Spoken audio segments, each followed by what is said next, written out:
Madam అట్లాగే ఇప్పుడు షర్మిల గారు ఓపెన్ ఛాలెంజ్ చేస్తున్నారు. కడపలో ఎంపీగా గెలిపించండి.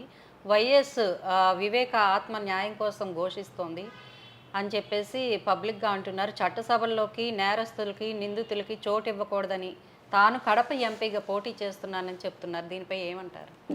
I to accept what Sharmila says. The Sharmila నా దృష్టిలో వెరీ స్ట్రాంగెస్ట్ ఉమెన్. అది ఏదైనా కావచ్చు, పార్టీలు మాకు వేరు కావచ్చు, అభిప్రాయాలు వేరు కావచ్చు, కానీ ఒక రాజశేఖర రెడ్డి కూతురుగా నేను రాజశేఖర రెడ్డి గారికి సమకాలీకురాలను కూడా. రాజశేఖర రెడ్డి గారు నాకు 2 సమయాల్లో సీట్లను కూడా కేటాయించడం జరిగింది. ఒక రకంగా చెప్పాలంటే రాజశేఖర రెడ్డి గారితో ప్రత్యేక అనుబంధం ఉన్న వ్యక్తిని కూడా. కానీ జగన్ ఎప్పుడు మేము యాక్సెప్ట్ చేయం.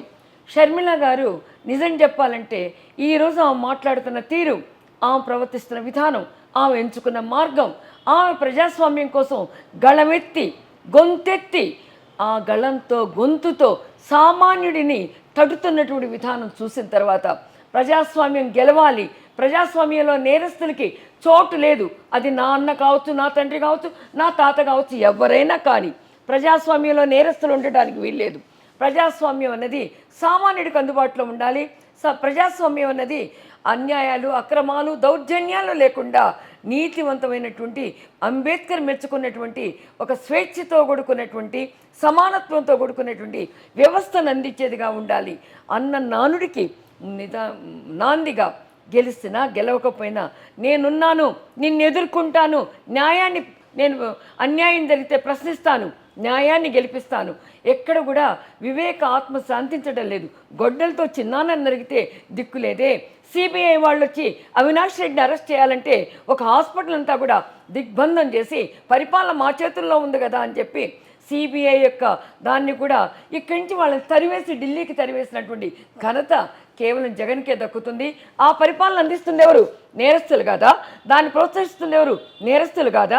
నేరం పూర్తమైనటువంటి ప్రజాస్వామ్యవాదులు ఎవరైతే ఉన్నారో, ప్రజాస్వామ్యం ముసుగును కప్పుకొని అన్యాయాలకి, అక్రమాలకి, అరాచకాలకి ఎవరైతే పాల్పడుతున్నారో ఆ అక్రమాలు చెల్లవని చెప్పి, అరాచకాలు ఉండటానికి వీల్లేదని, మా నాన్నని చంపడం అన్యాయం, నా బాబాయిని చంపడం అన్యాయం అని 2 ఆడపిల్లలు రోడ్డు మీదకి వచ్చి ప్రశ్నిస్తూ ఉంటే నిజంగా నాకు సిగ్గేస్తూ ఉంది. ఈ ప్రజల గొంతులు ఎందుకు మూగబోతున్నాయి? ఈ ప్రజాస్వామ్యం ఎక్కడికి పోతూ ఉంది? గాంధీజీ కలలు కన్నటువంటి ప్రజాస్వామ్యం ఇదేనా? రౌడీ రాజ్యమా ఇది? మూకమ్మడిగా దౌర్జన్యాలు, దోపిడీలు చేసే రాజ్యాంగమా? నిజంగా అభిమానం ఉంటే ఆడపిల్లలందరినీ, సోదరిమణులందరినీ కూడా ఒకటే మాట్లాడుతున్నా, నా పార్టీ ఏదైనా కావచ్చు, రండి షర్మిలకి మద్దతును ప్రకటిద్దాం. ఏ అన్యాయాన్ని అయితే సునీత ప్రశ్నిస్తుందో, ఏ అరాచకత్వం అయితే షర్మిల ఎదుర్కొంటూ ఉందో అక్కడ పార్టీలతో సంబంధం లేకుండా ఆడపిల్లల ఆవేదనని, ఆక్రోశాన్ని, అన్యాయాన్ని ప్రశ్నించి ఎలుగెత్తేటువంటి గొంతుకు అవుదాం మనం. ఆ రోజు వరకు కూడా అలా ప్రశ్నిస్తూ పోతే ఈ వ్యవస్థలో ఎక్కడికక్కడ ఎవరికి వారుగా సమాధానాన్ని రాబట్టుకోగలిగితే, జవాబును మనం ఆశించగలిగితే, అన్యాయాలకి ఎదురొడ్డి మనం పోరాడగలిగితే ఇలాంటి చెత్త వ్యవస్థను మనం చూడగలుగుతామా? ఇలాంటి ఆడవాళ్ళ మీద అగాత్యాలను చూడగలుగుతామా? అన్యాయాలు చూడగలుగుతామా? అక్రమంగా ప్రజలను అరెస్ట్ చేయడం చూడగలుగుతామా? ఎవరికి వారిని చంపుకుంటా పోయి మాకెక్కడ అన్యాయం ఉండొద్దు, మాకెవరు ఎదురొద్దు, మాకు ఎదురెదురు వాళ్ళని చంపేస్తామనేటువంటి ఈ అరాచక శక్తులను ఖండించాలంటే అలాంటి ఆడపిల్లలకు చేయూతనిద్దాం.